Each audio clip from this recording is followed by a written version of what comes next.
தமிழ்நாட்டுல இனி டோல் கட்டணமே கிடையாது. ஆமா ப்ரோ, சென்னை கேப்ஸ்ல கார் புக் பண்ணுங்க, டோல் கட்டணமே இல்லாம டிராப்புக்கு மட்டும் பே பண்ணுனா போதும். சென்னை கேப்ஸ் ஆப்பை உடனே இன்ஸ்டால் பண்ணுங்க.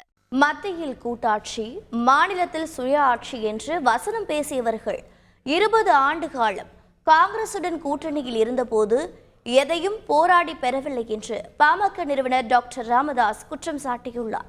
இவர்கள் இந்த தமிழ்நாட்டிற்கு என்ன செய்தார்? இவர்கள் வசனத்தை பேசினார்கள் அந்த காலத்தில். மத்தியில் கூட்டாட்சி, மாநிலத்தில் சுயாட்சி. ஆனால் வசனங்களைத்தான் நாம் கேட்கவுமே தவிர உருப்படியாக இவர்கள் எதையும் அங்கே போராடி வாதாடி பெறவில்லை. மத்தியில் 20 ஆண்டு காலம் தமிழ்நாட்டுல இனி டோல் கட்டணமே கிடையாது. ஆமா ப்ரோ, சென்னை கேப்ஸ்ல கார் புக் பண்ணுங்க, டோல் கட்டணமே இல்லாம டிராப்புக்கு மட்டும் பே பண்ணுனா போதும். சென்னை கேப்ஸ் ஆப்பை உடனே இன்ஸ்டால் பண்ணுங்க.